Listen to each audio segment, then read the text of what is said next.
Hello everyone, कसं आहात सगळे? मजेत ना? आय होप तुम्ही सगळे चांगलेच असणार आहेत. तर कालच्या व्हिडिओमध्ये आपण पाहिलं होतं की मी तुम्हाला म्हटलं होतं की हाटी भाजीची रेसिपी मी उद्याच्या भागामध्ये दाखवेल. तर मी आज त्यासाठीच ब्लॉग बनवलेला आहे. हाटी भाजी म्हटलं की सगळ्यांनाच नको वाटतं, पण मला पण नव्हती आवडत. पण मी जशी लग्न करून इकडं आले मग माझ्या सासरकडच्यांनी मला शिकवली भाजी कशी करायची. ते पहिली मला पण नव्हती आवडत, पहिली मी पण खात नव्हती, पण अशा पद्धतीने केली ना तर तुम्ही पण नक्कीच आवडीने खातात.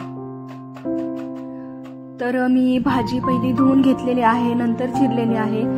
काही जण चिरतात आधी आणि नंतर धुतात, पण त्यातलं सगळं जीवनसत्व जातं. त्याच्यामुळे आधी पहिली भाजी धुवायची आणि नंतर चिरायची. आणि भाजी चिरून मी कुकरमध्ये टाकलेली आहे आणि त्याच्यामध्ये मी तुरीची डाळ घेतलेली आहे, मुगाची डाळ घेतलेली आहे आणि अख्खे शेंगदाणे थोडे टाकलेले आहे. हाटी भाजीमध्ये शेंगदाणे खूपच छान लागतात आणि काही नाही, एकदम साध्या पद्धतीने आहे, पण खरंच खूप छान लागते. तुम्ही पण एकदा ट्राय करा. आणि कोणी करत असेल ट्राय, कोणी अशा पद्धतीने करत असेल तर नक्की मला सांगा. तर कांदा आणि टोमॅटो मी चिरून घेतलेला आहे आणि आता भाजी शिजतानाच त्याच्यामध्ये टाकणार आहे आणि थोडंसं पाणी टाकणार आहे आणि आता कुकर लावून घेऊयात.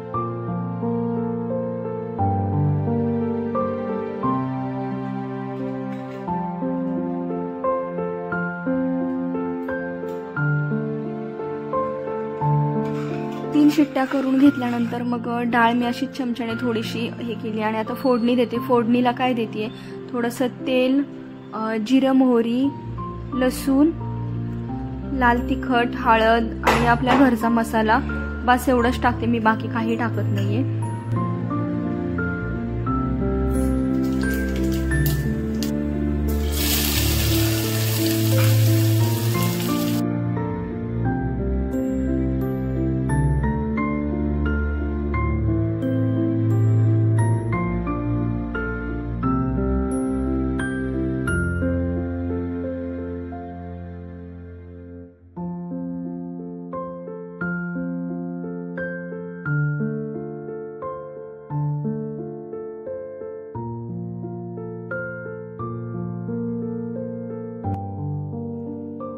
तर आता फोडणी देऊन झालेली आहे आणि याच्यामध्येच मी थोडंसं गरम पाणी करून टाकणार आहे.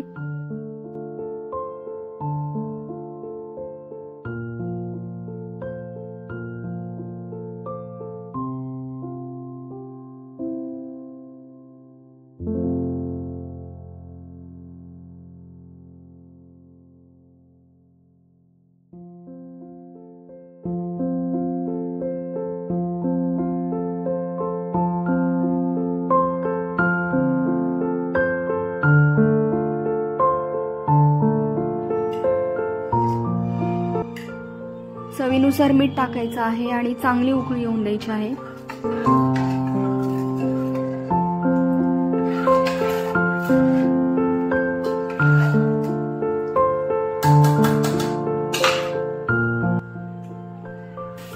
तर भाजीला चांगली उकळी आलेली आहे आणि आता ही भाजी तुम्ही भाकरीसोबत पण खाऊ शकता. चुरून तर खूप छान लागते. मला तर भाकरीसोबत आवडते आणि चपातीसोबत पण आवडते. अशी म्हटलं तरी मी खाऊ शकते, कारण चवीला खूप छान लागते भाजी. तर तुम्ही नक्की ट्राय करा.